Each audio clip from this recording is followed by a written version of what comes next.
Hello, everyone. Here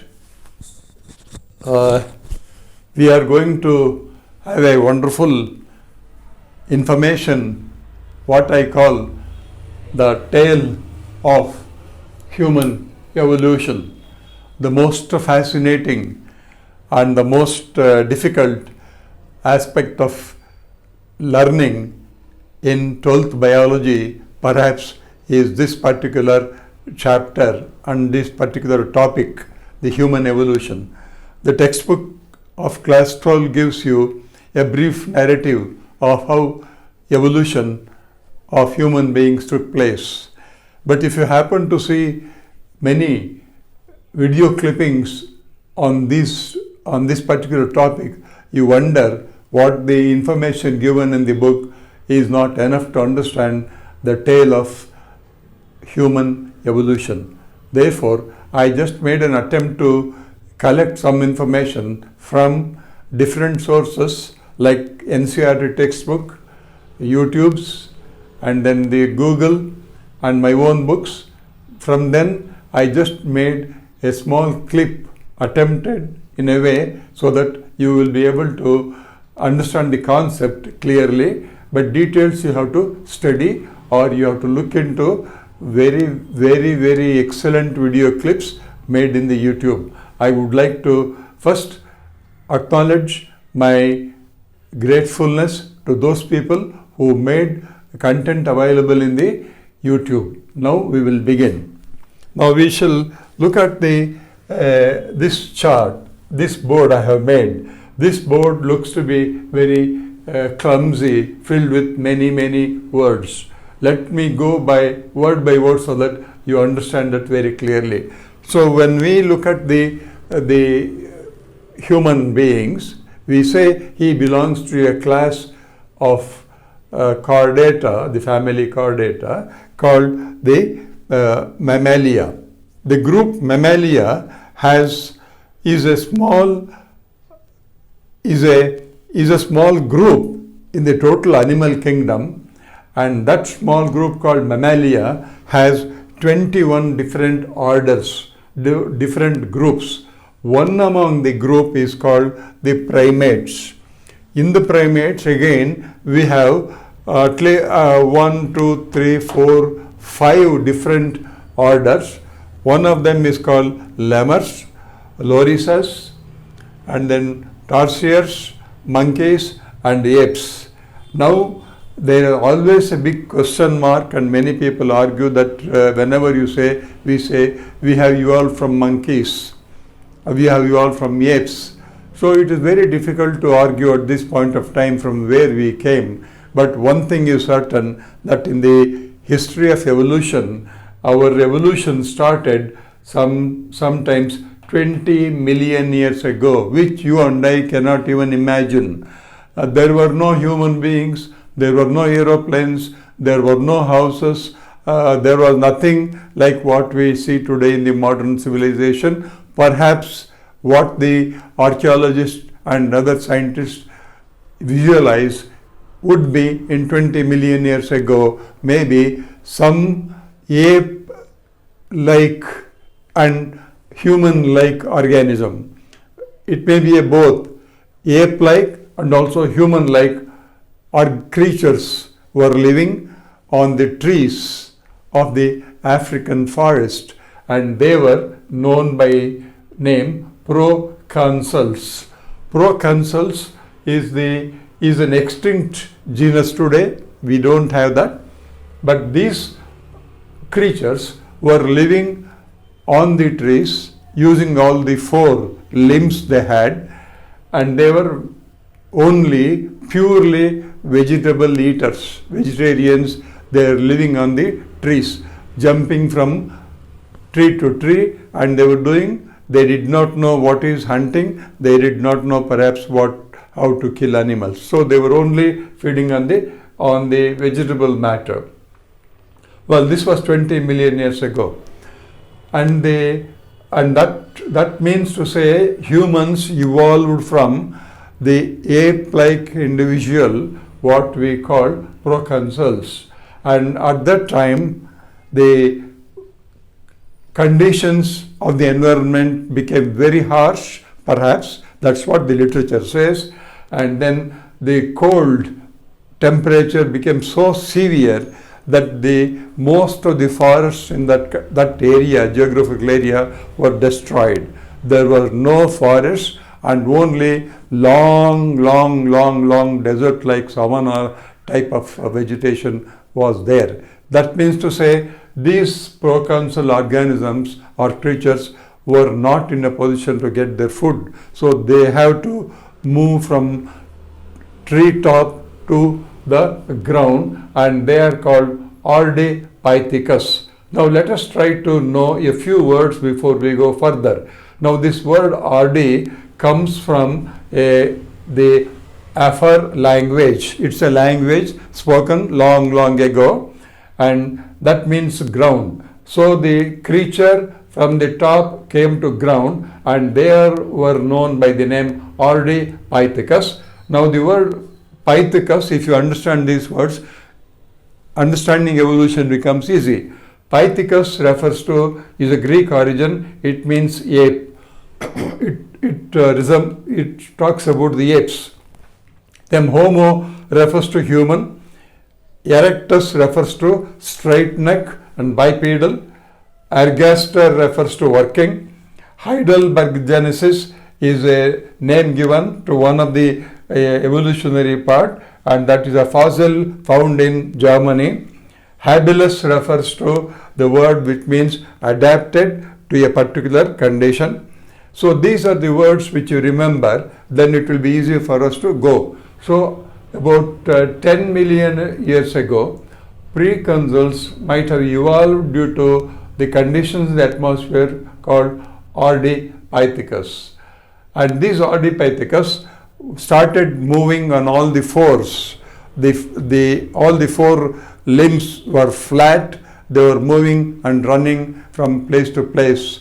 So they were all moving around, and maybe around at 4 million years ago, that means almost 6 million years ago, that was the type of life perhaps, and then evolved a creature from 4 legs. They were able to use 2 limbs, they called bipedals. They become bipedals, and that group is known as Australopithecus. Australo refers to southern ape of Africa. That's the word, it is not Australia. Australopithecus. And these bipedal creatures, which were ape-like, were able to run. As they started running, the feet becomes firm on the ground, and the 2 upper limbs were now free. So they were start using the upper limbs for various purposes.